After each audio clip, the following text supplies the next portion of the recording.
My name is Graham Saul. I'm the Executive Director of Climate Action Network Canada, a network of organizations from across Canada that are pushing for action on climate change. Over the past 5 years, Canada's minority government has been an obstacle to progress at the international climate negotiations. This year, here in Cancun, they are doing it again by refusing to support over 180 countries that are calling for a second commitment period of the Kyoto Protocol. An overwhelming majority of Canadians want action on climate change. A majority of provinces want action on climate change, and a majority of democratically elected members of Parliament want action on climate change. Today, voices from across Canada, including environmental organizations, labor, faith, Aboriginal, youth, international development organizations, came together to call on Prime Minister Harper to change course and show the leadership that we need. It's time for change, and Canadians want action. Hi, my name is Elizabeth May. I'm the leader of the Green Party of Canada, and I joined this press conference today to join civil society, our youth, First Nations, trade unions, and a broad cross-section of Canadian society that is here at the 16th Conference of the Parties, hoping against hope to see action and progress. And to see our own government blocking that road to progress is unacceptable to us. The majority of members of Parliament, well represented today by the environment critic for the NDP and the Liberals and the Bloc, have spoken clearly that we need real targets. We need to reduce our emissions. We need to keep Kyoto going.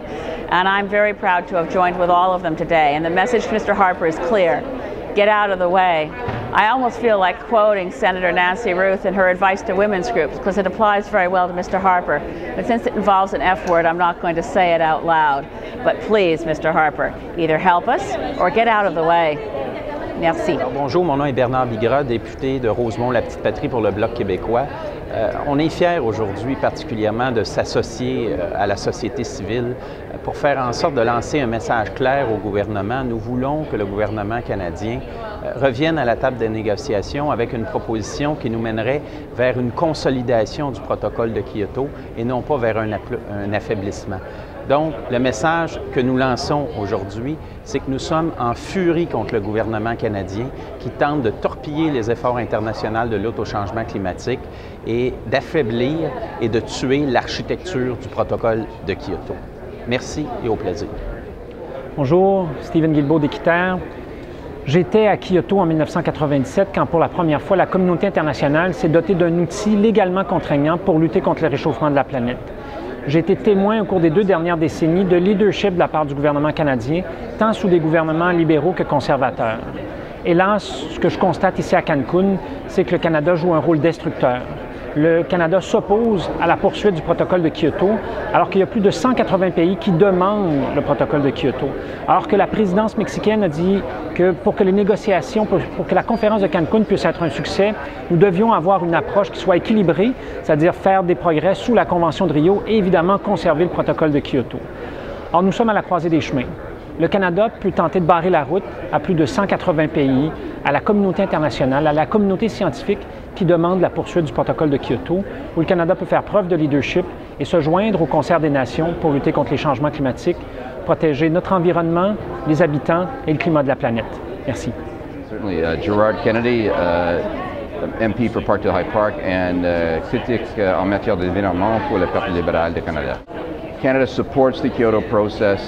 We support more ambitious targets being set, and we want to see Canada lead, not wait for any other country in terms of protecting our citizens and making sure that climate change crisis is dealt with internationally. And we look forward to making this government do that or replacing them. So I'm Maggie Knight, representing the Canadian Youth Delegation, and we're really here to stand with other members of civil society and say that our current government is not representing the will of Canadians, especially not the will of young people. And the actions that the government is taking currently are directly against the interests of young people for future generations, and we need to stand up and say that this is not acceptable and that Canadians, and young Canadians especially, are calling for speedy action and a commitment to let the Kyoto Protocol process continue.